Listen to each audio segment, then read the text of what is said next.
یہ Pakistan Peoples party ہے جو سیاست میں کمالات دکھانے کا فن جانتی ہے۔ جو لوگ جانتے ہیں پیپلز پارٹی کو قریب سے سمجھتے ہیں وہ یہ بھی سمجھتے ہیں کہ شاید اس وقت پیپلز پارٹی وکٹ کی دونوں طرف کھیلنے کی صلاحیت رکھتی ہے، اور شاید کچھ لوگ یہ بھی سمجھتے ہیں کہ ایسا ہو بھی رہا ہے، اور لگتا یہ ہے کہ آنے والے وقت میں کوئی اور نہیں، پی ڈی ایم میں شامل جماعتیں یہ کہتی نظر آئیں کہ پی ڈی ایم کی تحریک کیوں ناکام ہوئی اور پیپلز پارٹی نے اس میں کیا کردار ادا کیا۔ بہرحال یہ تو آنے والا وقت بتائے گا۔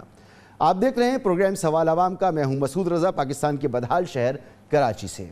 تاریخ پر تاریخ، تاریخ پر تاریخ، تاریخ پر تاریخ یہ صورتحال ہو چکی ہے پی ڈی ایم کی احتجاجی تحریک کی، اس لانگ مارچ کی جو 26 تاریخ کو ہونا تھا، لیکن اب یہ تاریخ بڑھتے بڑھتے عید کے بعد تک جا پہنچی ہے۔ رانا ثناء اللہ صاحب کہہ رہے ہیں کہ بڑی عید سے پہلے حکومت کی قربانی کریں گے اور لانگ مارچ اب عید کے بعد ہوگا۔ کوئی اور دوسرا راستہ نہیں ہے کہ اس غیر جمہوری، اس غیر آئینی جو ٹولہ اس ملک کے اوپر مسلط ہے، اس کے خلاف جو ہے بھرپور عوامی جدوجہد کی جائے۔ ان کا صحیح علاج ہو رہا تھا، اور لانگ مارچ جو کال آف کیا گیا ہے وہ غلط طور پہ ہوا ہے۔ انشاءاللہ تعالی عید کے بعد جو قربانی والی عید آنے والی، انشاءاللہ اس سے پہلے جو ہے ان کی قربانی کریں گے، اور انشاءاللہ تعالی پی ڈی ایم جو ہے وہ دوبارہ منظم ہو کے لانگ مارچ کا اعلان بھی کرے گی، اور انشاءاللہ تعالی اس جو یہ ٹولہ اس ملک کے اوپر مسلط ہے، اس کو ہر قیمت پہ جو ہے اس سے اس ملک اور قوم کی جو ہے وہ جان چھڑائیں گے۔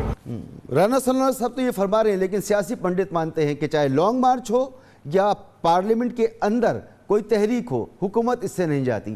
اگر کوئی خطرہ ہو سکتا ہے تو استعفوں سے اس کے لیے اپوزیشن میں پیپلز پارٹی کا اس بات کو تسلیم کرنا ضروری ہے، لیکن پیپلز پارٹی ابھی تک اس نتیجے پر نہیں پہنچی ہے۔ فردوس عاشق اعوان صاحبہ نے جواب دیا ہے رانا ثناء اللہ صاحب کی گفتگو کا۔ جو کرونا پوری کی پوری نون لیگ کو ہوا ہے، وہ اس وقت جو ہے وہ کرپشن کا کرونا جو ہے اس کی زد میں ہے۔ رانا ثناء اللہ صاحب نے ابھی پریس کانفرنس کی تھی اور مسلسل انہوں نے یہ بات دہرائی کہ پیپلز پارٹی نے استعفے دینے کے لیے ٹائم مانگا ہے، تو رانا ثناء اللہ صاحب پیپلز پارٹی نے ٹائم نہیں مانگا، انہوں نے نواز شریف اور اسحاق ڈار کو مانگا ہے، اور انہوں نے یہ کہا ہے کہ آپ انہیں لائیں پاکستان۔ دوسری طرف مولانا صاحب جو جن کے کہنے پہ ان کے اتحادی استعفیٰ نہیں دے رہے، وہ اس حکومت سے عمران خان سے استعفیٰ مانگنے پہ بضد ہے۔ تیسرے جو بار بار جو ہیں وہ ماشاءاللہ سے جعلی راج کماری جو ہیں کہیں کھو گئی ہیں کافی دنوں سے، اور ان کی کنیزیں بھی جو ہیں وہ معنی خیز خاموشی کا شکار ہیں۔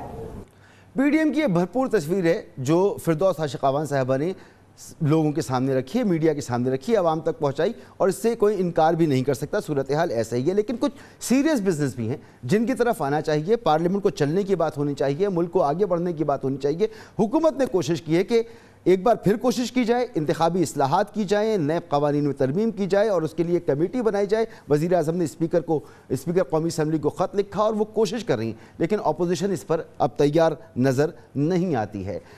اس کے ساتھ ساتھ حکومت کے لیے ایک اور بڑا چیلنج یہ ہے کہ مہنگائی میں ہوش ربا اضافہ ہونے والا ہے، آرڈیننسز منظور ہو چکے ہیں، صدر مملکت کبھی بھی جاری کر سکتے ہیں، اور اس کے نتیجے میں جو شرائط ہیں آئی ایم ایف کی وہ مان لی جائیں گی، عوام پر مزید ٹیکس بڑھا دیا جائے گا، بوجھ پڑے گا عوام کے اوپر، اور مہنگائی بڑھے گی، حکومت کے لیے پریشانی کا باعث ہے۔ مہمانوں کا میں آپ سے تعارف کروں، فاروق حبیب صاحب موجود ہیں، ملک احمد خان صاحب ہمارے ساتھ موجود ہیں، سسی پلیجو صاحبہ ہمارے ساتھ موجود ہیں۔ آپ تینوں مہمانوں کا بہت بہت شکریہ۔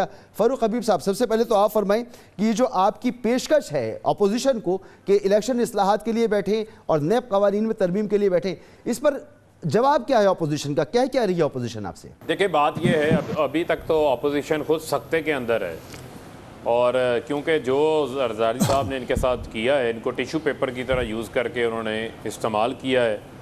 اتنی جلدی تو آپ ٹیشو پیپر استعمال کر کے نہیں پھینکتے جتنی جلدی جو ہے انہوں نے مسلم لیگ نواز اور پی ڈی ایم کے ساتھ جو معاملہ سامنے کیا ہے۔ آپ کے سامنے ہے کہ مولانا جو ہے وہ استعفوں کے بغیر لانگ مارچ کرنے کو تیار نہیں ہے، زرداری صاحب جو ہے وہ میاں صاحب کے پاکستان آنے سے پہلے لانگ مارچ کرنے کو تیار نہیں ہے، اور مریم بی بی میاں صاحب کو پاکستان لانے کے لیے تیار نہیں ہے، اور بلاول کو انہوں نے چھوٹا بھائی بنا لیا، گڑی خدا بخش میں جا کے جیو بھٹو کے نعرے بھی لگا دیے. اتنا کچھ کرنے کے باوجود بھی جو ان کے ساتھ ہوا ہے وہ گھسیٹنا، تو زرداری صاحب نے بتایا کہ کیسے گھسیٹتے ہیں. نہ استعفے آئے، نہ عدم اعتماد آئی، نہ لانگ مارچ ہوا. اور فضل الرحمان صاحب نے تو دنیا کی مختصر ترین پریس کانفرنس کر کے gains book of world record میں اپنا نام درج کروایا اس دن، جتنے وہ مایوس ہوئے. تو اس ساری صورتحال کے اندر یہ لوگ ابھی سکتے کے اندر ہیں. اچھا، جو کبھی کوئی کسی آلٹرنیٹ کے حوالے سے ٹویٹ کر دیتا ہے، کوئی جو ہے وہ عید کے بعد کی تعویلیں دینا شروع کر دیتا ہے. لوگوں کا وقت نہ ضائع کریں، قوم کا وقت ضائع نہ کریں. ہم ان کو کہتے ہیں آ کر بیٹھ کر کوئی پروڈکٹیو کام کریں، کوئی کنسٹرکٹیو، کوئی تعمیری کام کریں. الیکشن اصلاحات کے اوپر جو ہے وہ کام کرتے ہیں. وزیر اعظم صاحب نے اسپیکر قومی اسمبلی کو لکھا بھی ہے پارلیمانی کمیٹی بنا دیں جس میں تمام جماعتوں کی نمائندگی ہو. اس میں بیٹھ کر آپ الیکٹرانک ووٹنگ کے اوپر، بائیو میٹرک سسٹم کے اوپر اور انتخابات کے اندر بہتری لانے کے لیے، انتخابات کو صاف شفاف بنانے کے لیے معاملات کے اوپر جو ہے وہ مل کے تمام جماعتوں کو کام کرنا ہے تاکہ کوئی بھی اس چیز کے اوپر سوالات نہ اٹھائے. میں سمجھتا ہوں اس سے اپوزیشن کو بھی چاہیے، اور اب پیپلز پارٹی بھی ان کو یہی کہہ رہی ہے پارلیمان میں آ کے جدوجہد کریں. اچھا وہ تو ٹھیک ہے، مگر فاروق حبیب صاحب یہ جو نیب قوانین میں ترمیم کا معاملہ ہے، پچھلی دفعہ جب یہ صورتحال پیدا ہوئی تھی فیٹ آف قوانین کے حوالے سے، جب آپ قوانین بنا رہے تھے اس میں، تو نیب قوانین پر آپ نے شدید تنقید کا نشانہ بنایا تھا اپوزیشن کو، اور الزام دیا تھا کہ انہوں نے NRO مانگا. یہ تو اب بھی وہی مسودہ دیں گے، اور جو مسودہ دیتے ہیں وہ کہتے ہیں عدالت میں جو باتیں ہوئی ہیں، جو ڈیمانڈز رہی ہیں، آپ کی پارٹی جو کچھ کہتی رہی ہے، تمام سیاسی جماعتیں جو کچھ کہتی رہی ہیں، اس کو سامنے رکھتے ہوئے تجاویز بنائی گئی تھیں. آپ کہتے ہیں NRO مانگتے ہیں یہ لوگ، تو دوبارہ یہ آئیں گے لے کر، پھر آپ یہ بات نہیں کہیں گے؟ دیکھیں بات یہ ہے مسعود صاحب، اگر تو یہ پھر وہی شکیں لے کر آ جاتے ہیں جن کا مطلب یہ ہے کہ نیب کی 38 آرڈیننس کی شکیں ہیں، اس میں سے 34 شکیں ان کی وش لسٹ کی اندر ہے. ایک شک جو ہے وہ نواز شریف صاحب کو NRO دے رہی ہے، ایک شہباز شریف کو دے رہی ہے، ایک آصف علی زرداری کو دے رہی ہے، ایک احسن اقبال شاہد خاقان عباسی کو دے رہی ہے. اگر تو انہوں نے اپنے مطابق شکیں بنا کے پیش کرنی ہیں اور اس پہ اتفاق رائے چاہتے ہیں تو وہ میں بتا رہا ہوں ابھی بھی پہلے نہیں ہو سکتا، وہ NRO کی دوسری شکل ہے. ہاں اگر یہ نیب کے قوانین کو مزید سخت بنانا چاہتے ہیں، پروسیکیوشن کے نظام کو بہتر کرنا چاہتے ہیں اور نیب لاز کے اندر اور بہتری پہ کام کرنا چاہتے ہیں تو اس کے اوپر پیش رفت ہو سکتی ہے. لیکن میں سمجھتا ہوں کہ حکومت اس حوالے سے اور قوانین کو سخت بنانا چاہتی ہے تاکہ اس نظام کو، اکاؤنٹیبلٹی کے نظام کو مضبوط کریں، تاکہ اس ملک میں ہمیشہ کے لیے کرپشن کا، کرپٹ پریکٹسز کا، اختیارات کے ناجائز استعمال کا جو ہے وہ راستہ روکا جا سکے. جی ملک احمد خان صاحب، اگر آپ مانتے ہیں الیکشن اصلاحات پر نیب قوانین میں ترمیم کے حوالے سے تو پھر کنڈیشنل بات چیت ہوگی. جی مسعود صاحب آپ کا بہت شکریہ. دیکھیں میں اس ساری دلیل کے ساتھ بالکل سخت میرا اعتراض ہے جو بھی فاروق کہہ رہے ہیں.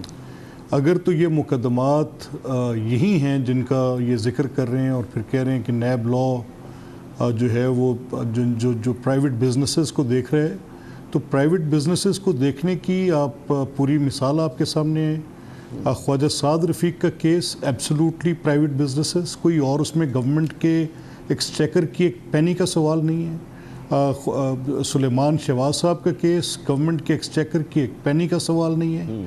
چودھری شوگر ملز گورنمنٹ کی ایکسچیکر کی پینی کا ایک سوال نہیں ہے. تو اور پرائیویٹ بزنسز کیا ہوں گے؟ اور یہ لوگ کسی ان کے اوپر کوئی وہ گورنمنٹ کی کوئی رسپانسبلٹی، کوئی پبلک آفس ہولڈرز بھی نہیں تھے. ایز سچ ڈیفائنڈ ہے کہ پبلک آفس ہولڈر کیا ہوگا، اور جو پبلک آفس ہولڈرز تھے ان کا ان کاروباروں کے ساتھ تعلق کوئی نہیں تھا. تو پھر یہ کیا ہوگا؟ کہیں کہ پروسیڈ آف کرائم آپ الیج نہیں کرتے اور ان کو آپ نے ساتھ پوری ان کے خلاف 3 سال سے مقدمات قائم کر رکھے ہیں، ان کو بالکل ایک میڈیا ٹرائل بھی فیس کرنا پڑ رہا ہے. دیکھیں یہاں سوال یہ ہوتا ہے کہ جب آپ بات کرتے ہیں کہ جی یہ پروسیکیوشن نہیں ہے، پرسیکیوشن ہے، اور اگر کوئی ایک ایسی امینڈمنٹ آپ پروپوز کرتے ہیں کہ جو اس پرسیکیوشن کے رستے میں رکاوٹ ہو اور ایک لیول پلینگ اور ایک فیئر اپرچونٹی پرووائڈ کرنے والی بات ہو، تو وہ یہ کہتے ہیں کہ جی آپ زیادتی کر رہے ہیں. تو زیادتی کیسے وہ گنی جائے گی کہ اگر ایک مقدمہ جس کو سمجھنے کی صلاحیت نیب کے افسران کے اندر ہے ہی نہیں اور ایک کانٹریکٹ کی بے ریڈنگ نہیں وہ کر سکے اور اس پر وہ ریفرنس اٹھا کر لے کے چلے جائیں گے شاہد خاقان عباسی کے خلاف، اور اگر اس میں یہ بات کی جائے گی کہ یہ آڈیٹر کا کام ہے, یہ انویسٹیگیٹر کا نہیں ہے, تو کہتے ہیں کہ ہم ترمیم ملک صاحب یہ تو شاید تھوڑا سا آگے کی بات ہے. بس وہ پہلا اسٹیپ تو یہ ہے کہ کیا آپ اس آفر کو سنجیدگی سے لے بھی رہے ہیں؟ دوسری بات مسعود صاحب ایک سیکنڈ پلیز, میں دیکھیں, اور پارلیمنٹ کے اندر یہ جو بھی بات کر رہے ہیں کہ لا ریفارمز, یہ الیکٹورل ریفارمز, سب سے پہلا ناقد میں ہوں گا. یہ ایک انٹروینشن تھی آر ٹی ایس, اس کا آج تک ٹریس نہیں ملا کہ کیا ہوا. یہ مشین ریڈیبل ووٹس پہ کون ٹرسٹ کرے گا کس کے ساتھ؟ کیسی بات کر رہے ہیں؟ تیسری جو بات کر رہے ہیں وہ یہ کر رہے ہیں کہ یہ ایسا اس نظام کے اندر کوئی ایک مسئلہ کر دیا ہے. وہ پارلیمنٹ جس میں ایک کانسٹیٹیوشنل مینڈیٹ تھا کہ آپ بیٹھیں گے اپون اپوائنٹمنٹ آف جو ہوگی چیف الیکشن کمشنر کی, اور اس پہ آپ کی بات چیت کیا ہوگی between meaningful consultation between the leader of the house اور لیڈر آف دی اپوزیشن, دونوں قائد حزب اختلاف اور قائد ایوان بات کریں گے اس پہ. وہ تک تو آپ کی ورکنگ ریلیشن شپ نہیں ہے. آج آپ پارلیمانی پارٹیز کو خط لکھ کے بھیج رہے ہیں کہ ایک الیکٹورل ریفارم, اور وہ بھی ایک ایسا الیکٹورل ریفارم کہ جب الیکشن کمیشن کے خلاف حکومت وقت ان کو مستعفی ہونے کا مطالبہ کر کے بیٹھی ہے. تو کتنی کو سیریسنیس آف پرپز ہے یہاں پہ؟ یہ تو صرف it is just playing with the gallery, بات اور کوئی نہیں ہے. اگر سیریسنیس آف پرپز ہوتی تو پھر اس طرح سے چیٹ تھوڑی کیا جاتا کہ سسٹم کو چیٹ کرنے کی بات. میں نہیں مانتا کہ ان کے وکلا کو نہیں پتا. جی سیاسی درجہ حرارت بہتر ہوتا. میں نہیں تسلیم کرتا یہ بات. ٹھیک نظر نہیں آ رہا ایسا. سیاسی درجہ ہوتا, لہجے بدلے ہوئے ہوتے, بیانات میں کچھ فرق آیا ہوتا. یہاں تو شدت بڑھتی چلی جا رہی ہے. اب سسی پلیجو صاحبہ, معاملہ ہے کہ اپوزیشن کا لانگ مارچ اور حکومت کو گھر بھیجنے کا وعدہ. بلاول صاحب کی جو ہم نے تقریریں سنی ماضی میں, ایسی تقریریں تھیں خون گرما دینے والی تقریریں. ان کے بیانات, استعفے تیار ہیں, قیادت کے پاس جمع ہیں, اب گئی حکومت تب گئی حکومت. یہ کیا ہوا؟ آپ اب ای سی سی میں جانے کی بات کر رہے ہیں. آپ کو پتا تھا کہ کب فیصلہ کن بیٹھک ہونے والی ہے؟ پہلے سے آپ نے اس کی تیاری نہیں کی اور معاملے کو آگے بڑھا دیا. شکوک پیدا ہو رہے ہیں کہ آپ واقعی سیریس بھی ہیں پی ڈی ایم کے ساتھ یا نہیں؟ اچھا, یہ شکوک پتہ نہیں کیوں پیدا ہو رہے ہیں, نہیں ہونے چاہیے. پاکستان پیپلز پارٹی ہوسٹ رہی ہے اس اے پی سی کی جہاں پی ڈی ایم بنا تھا, اور یہ بالکل بات صحیح ہے کہ استعفے بھی ہم نے ساری پارٹیوں سے پہلے ہمارے پاس جمع ہوئے تھے, دونوں ایوانوں کے, قومی اسمبلی کے بھی اور سندھ اسمبلی کے بھی. لیکن تب بھی ہم نے یہی کہا تھا, جو کہ رائے تھی ہماری سینٹرل ایگزیکٹو کمیٹی کی اس وقت بھی, کہ یہ آخری آپشن ہونا چاہیے, پہلا نہیں. تو ہم نے ظاہری باتیں یہ بات پی ڈی ایم میں رکھی تھی, اور لانگ مارچ کے حوالے سے بالکل ہم تیاریوں میں تھے. میں ابھی ٹھٹرا سے آپ کو جوائن کیا ہے میں نے پروگرام میں, تو یہاں بھی آپ کو پتا ہوگا گزشتہ ہفتے تک بھی حیدرآباد ڈویژن اور دوسرے ڈویژنس کی میٹنگز بھی ہوئی, ضلع لیول تک بھی ہوئی, اور ساری رجسٹریشن, یہ سارا عمل تو مطلب سیریسنس رہی ہے. اور احتجاج کا, یہ پیسفل احتجاج کا جو بھی ہمارا یہ جمہوری حق کے پی ڈی ایم کی جو بھی اس کے فیصلے ہیں, اس پر پاکستان پیپلز پارٹی نے منوان اس پر عمل کیا ہے. لیکن یہ چیز جو استعفا کے حوالے سے, یہ ایک ظاہری بات ہے, ایک ایکسٹریم ایک اسٹیپ ہوتا ہے, آپشن آخری ہے. تو اس حوالے سے ہم چاہتے ہیں, ہم تو ظاہری بات ہے گورنمنٹ پر تو جتنی تنقید کی جانی چاہیے, جتنا بھی احتجاج ہو کم ہو, ان کو تو ہم کہتے ہیں آج ہی ریزائن کرنا چاہیے. لیکن بات یہ ہے کہ اس کے بعد کا کیا ہوگا, ظاہری بات ہے اس کے لیے تھوڑا سا ہمیں سب کو سوچنے کی ضرورت ہے. لیکن اس کا مطلب یہ نہیں ہے کہ پی ڈی ایم کے فیصلوں سے ہم جو ہے بھاگ رہے ہیں یا ہم کوئی مسئلہ ہو گیا ہے. جب بھی آپ بیٹھتے ہیں, بات چیت ہوتی ہے, اس میں ایک دوسرے کے رائے سے اختلاف بھی آپ رکھتے ہیں, اور صرف محترم آصف علی زرداری صاحب نے نہیں, دوسرے لیڈرز نے بھی اپنی اپنی رائے دی. اب دوسرا سربراہی اجلاس ہوگا اور ہماری سینٹرل ایگزیکٹو کمیٹی کی بھی میٹنگ ہوگی. 4 اپریل کے حوالے سے بھی ہماری تیاریاں ہیں. یہاں سندھ کی بھی کل جو ہے جو عہدیدار ہیں وہ بھی ہماری میٹنگ بھی ہے کہ کس طرح جو ہے اس چیز کو ہم دیکھیں گے. بہت بڑا اجتماع ہونے جا رہا ہے. تو ہم تو جدوجہد کے میدان میں بھی آگے ہیں, احتجاج کے میدان میں بھی آگے. ہاں, پیسفل جو پی ڈی ایم کی دوسری جماعتیں بھی چاہتی ہے, گملہ بھی ابھی تک نہیں ٹوٹا, اور کامیاب ہوئی ہے ہماری پی ڈی ایم کی اسٹریٹجی کہ ہم نے ضمنی انتخابات بھی جیتے, سینٹ میں بھی ہمیں کامیابی ہوئی. آپ کی پی ڈی ایم کے احتجاج کے حوالے سے جو آپ کا بنیادی نقطہ ہے وہ یہی ہے نا کہ اگر آپ نے مزاحمتی سیاست کرنی ہے، سڑک پر آنا ہے، تو جی میاں صاحب بھی واپس آئیں، اسحاق ڈار صاحب بھی واپس آئیں، جیل برو تحریک بھی ہو، اور پھر ہم یہ کریں، ورنہ پھر آپ پارلیمنٹ کے اندر جو ہے وہ حکومت کے خلاف جو ہے جو کچھ کر سکتے ہیں تمام آپشن سے اس کو استعمال کریں۔ میں ایک بریک کے بعد میں چاہوں گا کہ اس پر آپ اپنی رائے دیجیے گا۔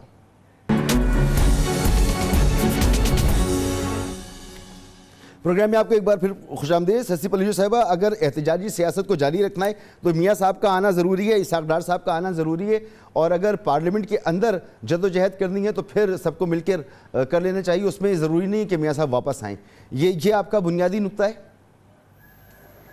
مسعود صاحب، جب سربراہی میٹنگ ہوتی ہے تو اس میں سب اپنا اپنا نقطہ نظر رکھتے ہیں، اور سارے لیڈرز جو ہیں وہ چاہے وہ زوم پر ہوں یا اسکائپ پہ یا فزیکلی وہاں پریزنٹ ہوں، تو بعد سے جب بات نکلتی ہے تو بہت سارے اس میں پوائنٹس آتے ہیں، زیر بحث چیزیں ہوتی ہیں۔ اب اس میں ظاہری بات ہے، جیسے ہم بحثیت کارکن کے، میں مجھ سے پوچھا جائے تو میں تو چاہوں گی کہ پی ڈی ایم کے سارے سربراہان ملک میں ہوں تاکہ ہماری احتجاج کو اسٹرینتھ ملے، تقویت ملے، کریج زیادہ لوگوں کو، ورکرز کو ملے گی، انسپریشن ملے گی۔ میرے خیال میں آپ کی جماعت کا بھی یہی موقف ہے، لیکن ان کے اپنے مسائل ہیں، اس کو ہم جو ہے وہ جب بتاتے ہیں تو ان کی اپنی رائے ہوتی ہے، لیکن بات یہ ہے کہ اس کا مطلب یہ نہیں ہے کہ کوئی خدا نخواستہ پی ڈی ایم ٹوٹ گئی یا کوئی مسئلہ ہو گیا۔ ابھی بھی میٹنگ ہوگی، اور خود مولانا صاحب کی بھی اپنے پریس کانفرنس دیکھی، انہوں نے کہا پیپلز پارٹی اپنے سینٹرل ایگزیکٹو کمیٹی کے پاس جائے گی اور پھر ہم مل کر بیٹھیں گے اور فیصلہ ہوگا۔ ٹھیک ہے۔ اچھا فاروق حبیب صاحب، اس صورتحال میں پی ڈی ایم آپ کے لیے کوئی خطرہ رہی ہے؟ دیکھیں بات یہ ہے، پی ڈی ایم تو ٹوٹ چکی نا، پی ڈی ایم تو جو ہے وہ قصہ پارینہ ہو چکی۔ اب اگر انہوں نے جو ان کو لگایا ہے ایک نئی ٹرک کی بتی کے پیچھے کہ ہم سی سے جو ہے وہ پوچھ کے آپ کو بتائیں گے، تو اس میں سے بھی نتیجہ کچھ نہیں نکلنا۔ نتیجہ وہی ہے جو انہوں نے کہہ دیا کہ میاں نواز شریف واپس آئیں، اسحاق ڈار واپس آئیں۔ درونی ان کی اپنی میٹنگ کی کہانی باہر نکلی ہے جو آپ کی میڈیا کی زینت بھی بنی ہے، جس میں آپس میں ان کے اندر جو ہے وہ بحث ہوئی ہے، لڑائی ہوئی ہے، نون سے شین علیحدہ ہو گئی ہے، اور وہی چیز جو آصف علی زرداری کے بارے میں باتیں کی گئی ہیں، جو کوٹ اینڈ کوٹ میڈیا کے اوپر کوٹ ہوئی ہیں، اس سے زرداری صاحب بھی ناراض ہیں، اور یہ بھی سامنے آج بات آئی ہے کہ زرداری صاحب نے نواز شریف سے رابطہ کیا تو ان سے بھی بات نہیں ہو سکی۔ تو آپس کے اندر، کیونکہ یہ 11 جماعتوں میں سے 5 جماعتیں تو وہ ہیں جن کا قومی اسمبلی میں ایک رکن بھی نہیں ہے، شاید ان کا ابھی کوئی کونسلر بھی نہ ہو کسی جگہ کے اوپر، تو بات یہ ہے کہ وہ بھی مل کے کہہ رہے ہیں جی ہم قومی اسمبلیوں سے ریزائن کر دیں۔ قومی اسمبلیوں سے کوئی بھی رکن اسمبلی جو اپنے حلقوں سے جیت کے آتا ہے، اس سے اگر آپ پوچھیں تو وہ استعفیٰ دینے کو تیار نہیں ہوگا، اور بات یہ ہے کہ استعفے دینے ہیں اپنی ذات کے لیے دینے، اب ان کی لیڈرشپ کی چوری بچانے کے لیے تو کوئی استعفے دینے کو تیار نہیں ہوگا۔ پیپلز پارٹی سندھ حکومت چھوڑنے کو تیار نہیں ہوگی۔ یہ تمام انہوں نے قوم کا وقت ضائع کیا ہے، لوگوں کو انہوں نے ملک کے اندر جلسے جلوس ریلیاں کر کے کرونا کی SOPs کی وائلیشن کر کے کرونا پھیلایا۔ ان کو الٹا معافی مانگنی چاہیے۔ پھر ہم ان کو بار بار کہہ رہے ہیں کہ آپ پروڈکٹیو اور تعمیری کام کی طرف آئیں۔ آپ سمجھتے ہیں کوئی خطرہ نہیں ہے آپ کو اسمبلیوں سے محسوس جی نہیں محسوس صاحب ایک پوائنٹ لے لیں اور بڑا اہم ہے۔ دیکھیں اسمبلیوں میں آتے ہیں، تنخواہیں لیتے ہیں اسمبلیوں سے، کمیٹیوں میں آگے بیٹھتے ہیں، اس کے ٹی اے تو بڑے شوق سے لیتے ہیں، لیکن جب آتے ہیں ہم کہتے ہیں آؤ بیٹھ کے قانون سازی کام ہے اس اسمبلی کا، تو کہتے ہیں نہیں جی آپ اپنی گفتگو ٹھیک کریں، آپ اپنا لہجہ ٹھیک کریں۔ جہاں پر کام کرنا ہوتا ہے وہاں پر نہ گفتگو دیکھی پھر یہ اسمبلی ناجائز ہو جاتی ہے، مقصد دیکھا جاتا ہے بھائی، پھر یہ حکومت ناجائز ہو جاتی ہے، دیکھا جاتا ہے، مقصد دیکھا جاتا ہے۔ ٹھیک، یہ حکومت اور اسمبلیاں ناجائز ہو جاتی ہیں، پھر آپ نہ لیں تنخواہ، نہ لیں ٹی اے، آپ وہاں پر بیٹھ کے قوم کے ٹیکس کے پیسے تنخواہیں بھی لیتے ہیں، ٹی اے بھی لیتے ہیں، بالکل آپ کا پوائنٹ آ گیا فاروق حبیب صاحب، جو ہے وہ بالکل آپ کا پوائنٹ آ گیا، نخرے بھی دکھاتے ہیں۔ ملک احمد خان صاحب، آپ کی قیادت، پی ڈی ایم کی قیادت بھی یہ مانتی ہے، آپ کی لیڈرشپ نے بھی یہ بات کئی مرتبہ دہرائی کہ اب تک جتنی بھی ہم نے کوشش کی خاص طور پارلیمنٹ کے اندر، اس کا نتیجہ صفر ہے، ہم کوئی نقصان نہیں پہنچا سکے حکومت کو، اور اب جو آپ کا احتجاج تھا وہ بھی متاثر ہو چکا ہے ایک طریقے سے، تو ایک مرتبہ پھر حکومت کے لیے پی ڈی ایم کو ایک چیلنج بنا کر سامنے لانے کے لیے آپ کو کیا کرنا ہوگا؟ جی مسعود صاحب، یہ 3 باتیں ہیں. پہلی بات تو یہ ہے کہ اس پوری تحریک کا، یہ جو پی ڈی ایم کی تحریک ہے، اس کا آپ کے سامنے ایک تو اس نے اپنے آپ کو ڈیفائن کرنا ہے اس موومنٹ نے ان ٹائمز ٹو کم. یہ جو بھی آنے والا وقت ہے اس کے اندر، کہ یہ کس کے ساتھ میچ کرتی ہے. کیا جو 1960s کے اندر ایک سول اپرائزنگ کی تحریک تھی اور ایک ڈیموکریٹک رائٹس کی بات تھی، اس کو میچ کرتی ہے. ایک ایم آر ڈی کو میچ کرتی ہے. کیا یہ جو کہ ایک بڑی افیکٹو لیکن بڑی ملٹری رول کے اندر بڑی سختیاں جھیل کر بھی وہ تحریک چلتی رہی ایم آر ڈی والی جو تھی، یا پھر یہ اے آر ڈی کو میچ کرتی ہے. کیا کرتی ہے یہ کیا ایک ایسی صورت اختیار کرتی ہے کہ یہ ایک موومنٹ آف اوپریسڈ اگینسٹ اوپریسر کی صورت اختیار کرتی ہے؟ یہ سویلین رائٹس کی اور کانسٹیٹیوشنل رائٹس کی بات کرتی ہے؟ یا یہ فوکس رہتی ہے صرف کہ عمران خان کی حکومت کو نکالنا ہے، اس کے اوپر بات کرتی ہے؟ اس میں اسمبلیوں کے استعفے اور کیا اس کے نزدیک مطمع نظر کیا رہتا ہے؟ تو اس تحریک کا ایک کریکٹر اور ایک اس کا جو فائنل گول ہے کہ اچیو کیا کرنا چاہتی ہے، میرے نزدیک اس کی ایک لارجر پکچر ہے. میرے نزدیک یہ پکچر ہے کہ یہ ایکچولی جو ہے یہ کرے گی، اپنے آپ کو لے کر چلے گی. اختلاف آتے رہتے ہیں، کسی ایک پوائنٹ پہ کنورج نہیں ہوتے. آبویسلی پیپلز پارٹی کی ایک اسٹیٹڈ پوزیشن ہے، مسلم لیگ کی ایک اسٹیٹڈ پوزیشن ہے. ہم کہتے ہیں کہ استعفے دیں، پیپلز پارٹی آج کہتی ہے کہ نہیں دینے اور پارلیمنٹ کے اندر جانا ہے. تو ان چیزوں کا کسی ایک نقطے پر کنورج کر جانا کوئی بڑی بات نہیں ہوگی. اگر یہ سب کی تحریک جو ہے یہ ایک لارجر پرسپیکٹو میں ایک پروگریسو موومنٹ کے طور پہ یہ چلتی ہے تو یہ اپنے مطلوبہ نتائج خود حاصل کرتی چلی جائے گی. لیکن اگر اس تحریک کے ساتھ کچھ ایسی چیزیں جڑ گئی جیسے ایک وقت ہوتا ہے نا، دیکھیں 3 سال حکومت پورے کر رہی ہے اپنے، 2 سال ہیں، آخری سال جو ہوگا وہ الیکشن کا سال ہوگا. معیشت میں بہتری کے اشارے مل رہے ہیں، لارج اسکیل مینوفیکچرنگ بڑھ رہی ہے. اسٹیٹ بینک نے اپنا ترقی کا ہدف جو ہے وہ 2 سے بڑھا کر 3% کر دیا ہے. روپیہ مستحکم ہوتا نظر آ رہا ہے. اس کا مطلب ہے حکومت کو ایک کشن مل رہا ہے، اور یہ اس وقت کے ساتھ ساتھ حکومت شاید اپنی ریٹنگ عوام میں بہتر بنا لے.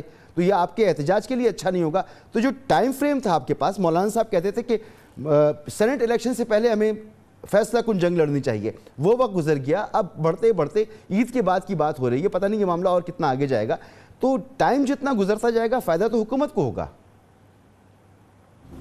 نہیں دیکھیں نا، میں جو آپ سے بات کر رہا ہوں میری ٹوٹل جہت ہی مختلف ہے. میں یہ کہہ رہا ہوں کہ یہ تحریک اپنے ان بنیادی اصولوں پہ، ان کانسیپٹس پہ کھڑی ہوگی تو یہ تو بڑے اس کے ساتھ جڑے ہوئے کانسیکوینسز ہیں. پھر اگر یہ تحریک اپنے ان بنیادی اصولوں پر جن کے ساتھ ہم صحیح جمہوری حکومتیں، صحیح انتخابات، صحیح آئین کی پاسداری، صحیح پارلیمنٹ کی بالادستی، صحیح ایک عدلیہ اور مقننہ کا کردار، ان ساری باتوں کی بات کریں. ایک ڈاکومنٹ جو آپ کے پاس کانسٹیٹیوشن کی شکل میں ہے اس کی بات ایسے رہے کہ جیسے ہے، جہاں پر ہم یہ سوال اٹھائیں کہ وہ ریاستی ادارے جو کہ سیکیورٹی کے متعلقہ ہیں ان کا پولیٹکس میں تعلق نہیں ہونا چاہیے.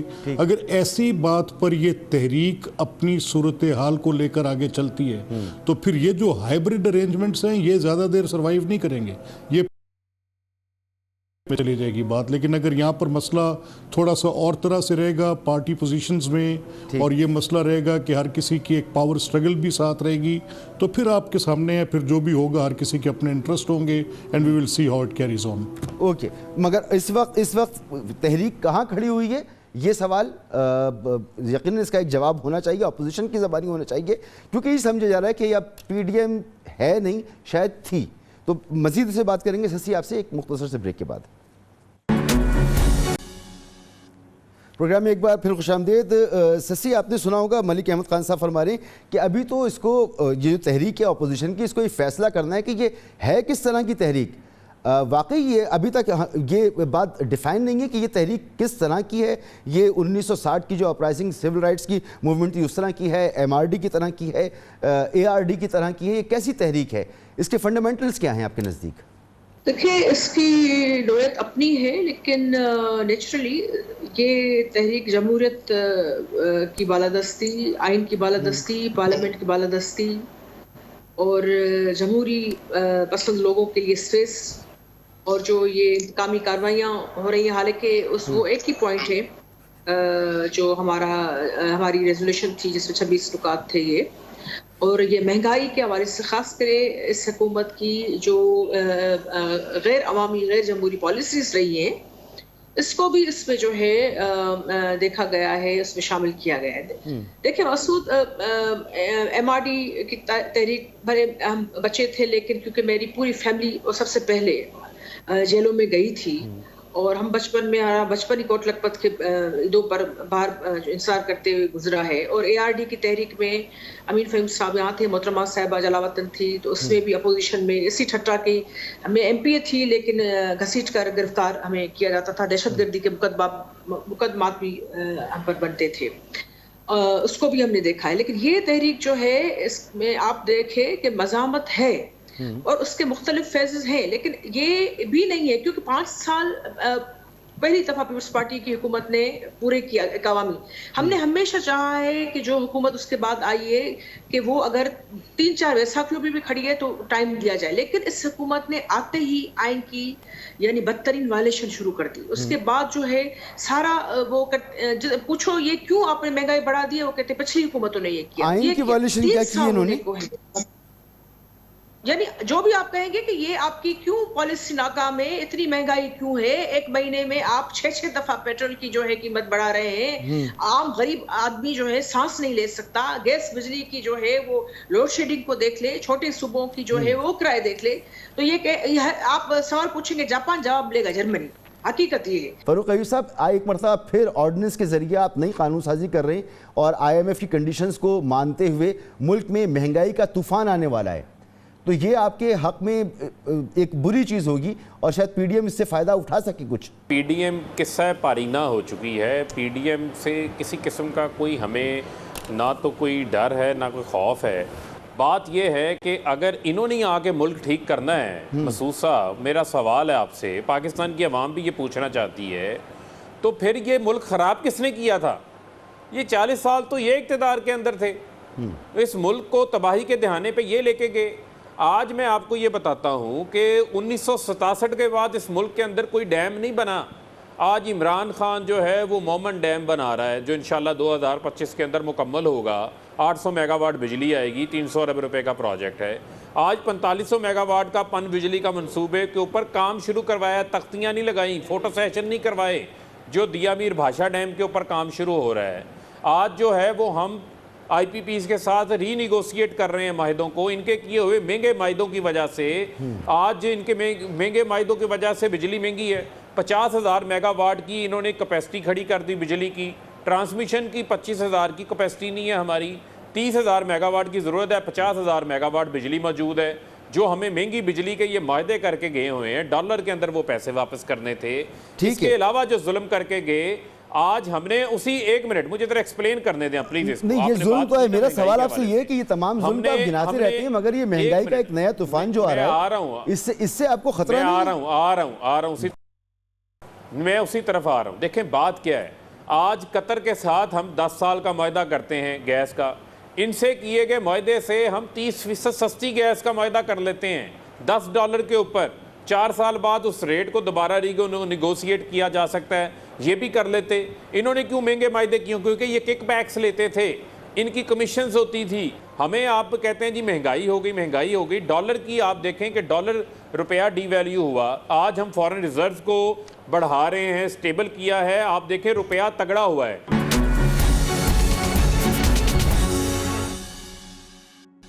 ملک صاحب وہیں پر صورتحال پہنچ گئی جو پہلے دن سے حکومت کہہ رہی ہے کہ جی جو پریشانیاں ہیں، جو مسائل ہیں، وہ تو صرف آپ کی وجہ سے، آپ کی حکومت کی وجہ سے، پیپلز پارٹی کی حکومت کی وجہ سے، آپ کی تمام تحریک ایک طرف دھری کی دھری رہ گئی، وہ وہیں کے وہیں کھڑے میں۔ اچھا مسعود صاحب، میں آپ کے اس مختصر وقت میں اپنی تقسیم کے بریفلی سمیٹ دیتا ہوں۔ دیکھیں فاروق صاحب کی بات اس لیے غلط ہے کہ اگر آپ دیامیر بھاشا ڈیم کی بات کر رہے ہیں تو آپ کو بھی پتہ ہے کہ یہ لارج ڈیمز جو ہیں ان کی فیزیبلٹی ٹائم، پروجیکٹ کنسیو کرنے کے بعد فیزیبلٹی ٹائم، پھر اس کی سسٹینیبل ماڈلز پہ، ایکوزیشن آف لینڈز پہ ایک بڑا وقت درکار ہوتا ہے۔ تو کسی ایک حکومت کے 5 سال تو کیا، یہ 5 مختلف حکومتوں کے ادوار میں بھی مکمل ہو جائے تو تب بھی یہ بات اور طرح سے کی جانی چاہیے۔